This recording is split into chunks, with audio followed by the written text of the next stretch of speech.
Hi friends, ಇವತ್ತು ನಾವು ಮಾವಿನಕಾಯಿಯನ್ನು ಉಪ್ಪು ನೀರಿನಲ್ಲಿ ಹೇಗೆ ಹಾಕೋದು ಅಂತ ನೋಡೋಣ. ಇದು ತುಂಬ ಈಸಿ ಮೆಥಡ್, ತುಂಬ ದಿನಗಳ ಕಾಲ ಫ್ರೆಶ್ ಆಗಿರುತ್ತೆ. ನಾನು ಹೇಗೆ ಮಾಡ್ತೀನಿ ಅನ್ನೋದನ್ನು ಸ್ಟೆಪ್ ಬೈ ಸ್ಟೆಪ್ ತೋರಿಸ್ತೇನೆ. ಹಾಗೆ ಇವಾಗ ಮಾವಿನಕಾಯಿ ತುಂಬ ಅಂದರೆ ತುಂಬ ಇರ್ತದೆ. ಅಂದರೆ ಹಾಳಾಗೋದು ಬೇಡ ಅಂತೇಳಿ ನಾವು ಮಳೆಗಾಲಕ್ಕೆ ಸ್ಟೋರ್ ಮಾಡಿ ಇಡ್ಬೋದು. ನಾನು ಕೂಡ ಒಂದು ವಿಡಿಯೋದಲ್ಲಿ ನೋಡಿದ್ದೇನೆ ಹೇಗೆ ಮಾಡೋದಂತ.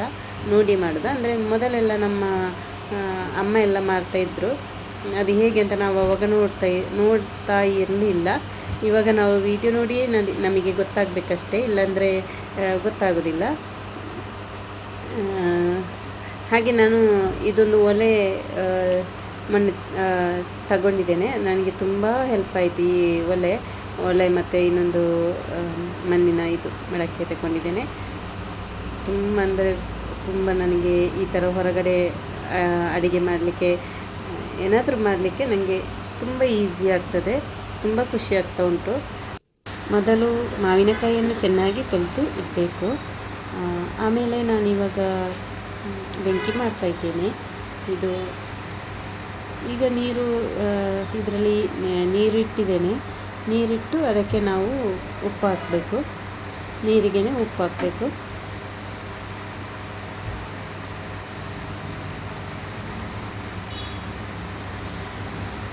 ಈಗ ಉಪ್ಪು ನೀರು ರೆಡಿ ಮಾಡಿ ಆಮೇಲೆ ನಾನು ಇಲ್ಲಿ ಇದು ಭರಣಿ, ಇದರಲ್ಲಿ ಉಪ್ಪಿನೆಲ್ಲ ಹಾಕಿದರೆ ಒಳ್ಳೆಯದಾಗ್ತದೆ. ನಾವು ಮತ್ತು ಪ್ಲಾಸ್ಟಿಕಲ್ಲೆಲ್ಲ ಹಾಕಿದರೆ ಅಷ್ಟೊಂದು ಒಳ್ಳೆಯದು ಬರೋದಿಲ್ಲ.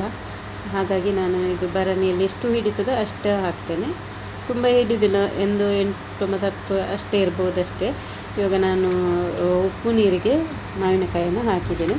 ಇದು ಚೆನ್ನಾಗಿ ಅಂದರೆ ಯೆಲ್ಲೋ ಕಲರ್ ಬರ್ತದೆ. ಯೆಲ್ಲೋ ಕಲರ್ ಬರುವ ತನಕ ನಾವು ಅದನ್ನು ಬೇಯಿಸಬೇಕು.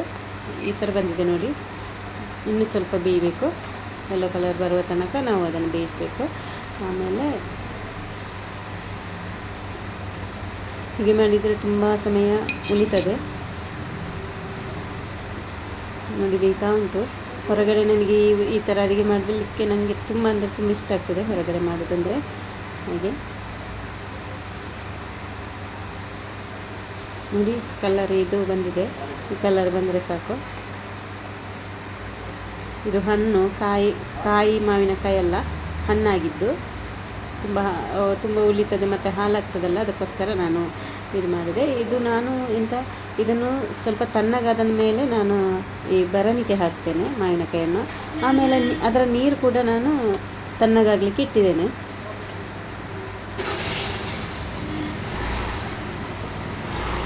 ಇದನ್ನು ಹಾಗೆಯೇ ತಿನ್ನಲಿಕ್ಕೆ ಆಗ್ತದೆ. ಆಮೇಲೆ ಮಳೆಗಾಲದಲ್ಲಿ ಚಟ್ನಿ ಮಾಡಲಿಕ್ಕೆ ಆಗ್ತದೆ, ಪದಾರ್ಥಕ್ಕೆ ಮಾಡಲಿಕ್ಕೆ ಆಗ್ತದೆ. ತುಂಬ ಅಂದರೆ ತುಂಬ ಟೇಸ್ಟ್, ಎಷ್ಟು ಒಳ್ಳೆಯದಾಗ್ತದೆ ಅಂದರೆ ಅಷ್ಟು ಒಳ್ಳೆಯದಾಗ್ತದೆ.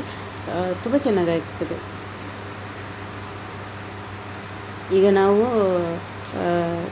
ಒಲೆಯನ್ನೆಲ್ಲ ನಾನು ಅವಾಗವಾಗಲೇ ತೆಗೆದಿಟ್ಟು ಇನ್ನು ಮಾವಿನಕಾಯಿಯನ್ನು ನಾವು ಈ ಭರಣಿಗೆ ಹಾಕುವ. ನೋಡಿ ಕಲರ್ ಎಷ್ಟು ಚೆಂದಾಗಿದೆ, ತುಂಬ ತಣಿದಿದೆ ಕೂಡ. ಬಿಸಿ ಬಿಸಿ ಹಾಕೋದು ಬೇಡ.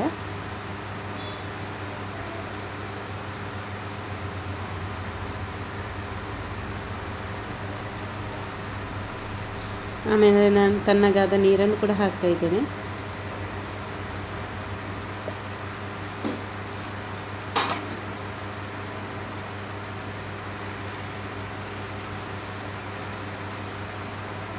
ನಿಮಗೆಲ್ಲ ಈ ವಿಡಿಯೋ ಇಷ್ಟ ಆದರೆ ಲೈಕ್, ಶೇರ್ ಮತ್ತು ಸಬ್ಸ್ಕ್ರೈಬ್ ಮಾಡಿ. ವಿಡಿಯೋ ನೋಡುವ ಎಲ್ಲರಿಗೂ ತುಂಬ ಹೃದಯದ ಧನ್ಯವಾದಗಳು ಹೇಳುತ್ತಾ ಥ್ಯಾಂಕ್ ಯು ಸೋ ಮಚ್.